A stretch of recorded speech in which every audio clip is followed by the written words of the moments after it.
أعوذ بالله من الشيطان الرجيم بسم الله الرحمن الرحيم Assalamu alaikum wa rahmatullahi wa barakatuh. Today we will talk about Sufism and why there is a need to talk about Sufism. Because Sufism is one of the disciplines in Islam that has been very badly affected by corruption in our religious circle. People often misconstrue Sufism and their practices are not in conformity with Islam. So there is a need to revive and revisit Sufism. What is Sufism? Sufism is a mystic way of understanding the true relationship between the Creator and the creation. And it's in Islamic Sufism, the Sufis, they practice the self-consciousness by contemplating into the inner self. So when they try to do that, the basis of doing that, they think that mere knowledge of a book or intellect is not enough to understand the relationship between heart and Allah or the creation and the Creator. But they think that we have to engulf deep into our inner self to find out the true essence of the love of creation and the Creator and the relationship between Allah and human being. In order to achieve that, they often practice contemplation. And contemplation also, they go against their nafs, they go against their heart. These rigorous practices then lead them towards tazkiyah nafs. And tazkiyah nafs, in simple word, is the cleanliness of their heart and their soul. But this definition is not enough. We need to find out more practical definition of a Sufi. Let's find out who is a Sufi. There is a very interesting hadith I found in the book that is called Al-Saleemia, the hadith number 4457. This is the collection of hadith by Imam Bahiqi. And this particular hadith is regarded as authentic or sahih by Hadrat Imam Albani rahmatullah alayh, that once Prophet Muhammad sallallahu alayhi wa sallam asked by the people, who are the best people? The question was, who are the best people? And Rasulullah sallallahu alayhi wa sallam replied, saying that one with the heart swept clean and truthful in his speech, and the one who is mindful of Allah and pure in which there is no sin, no aggression, no envy. And then he added by saying that one with the one who hates worldliness and loves the hereafter. And then people asked him, give us a sign of such a person. And Prophet Muhammad sallallahu alaihi wasallam said, a believer with a good character. By taking this hadith into consideration, I think we found the definition of a Sufi. So what is the Sufi? First of all, he is a true believer who has no corruption in his aqidah faith about Islam, about Prophet Muhammad sallallahu alaihi wasallam, and about Allah. And he is mindful of Allah. His heart is always mindful of Allah, and he speaks the truth.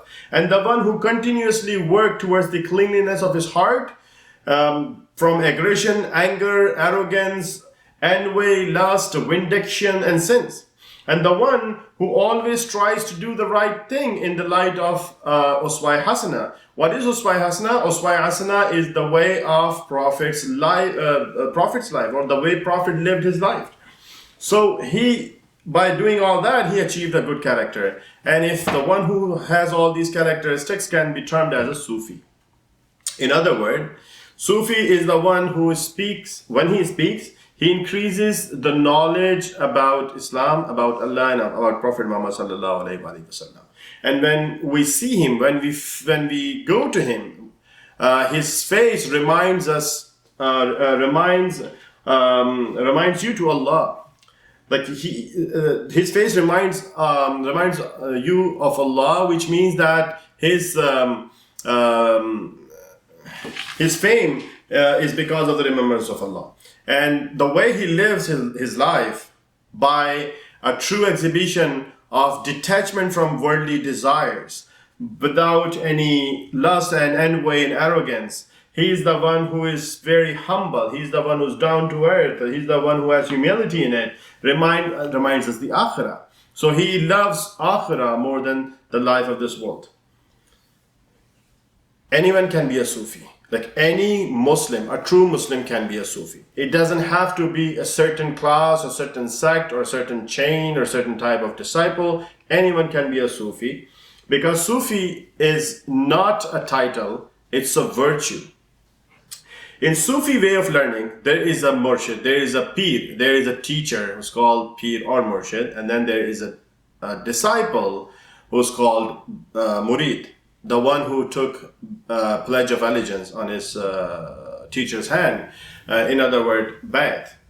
And when this relationship is established, the Sufi master teaches the murid or a student how to achieve the level of tazkiyah nafs, the cleanliness of heart and soul, by engaging him into rigorous practices of going against his ego, going against his will and desires, going against his nafs, and engulfing him into ibadat, zikr, and contemplation.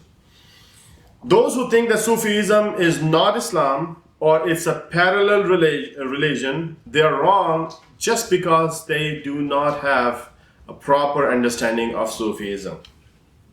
Sufism is nothing but Islam. There is nothing but Islam. The followers of Sufi mystic way may appear slightly different because their focus is more towards heart rather than appearance.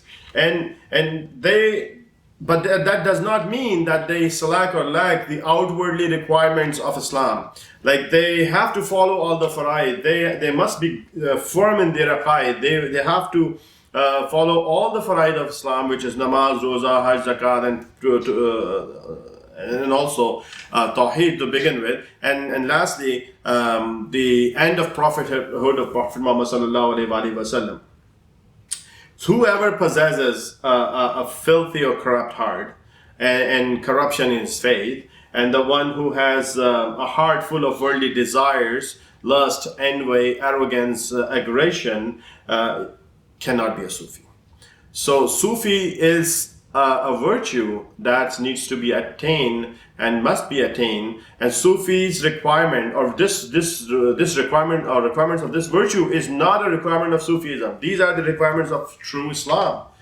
So hence we conclude that Sufi is a true believer who practically exhibits the teachings of Islam and who tries to establish a relationship, a spiritual relationship between his creator and himself by engaging himself into self-consciousness or contemplation and engulfing himself into dhikr of Allah, and these practices make him a Sufi.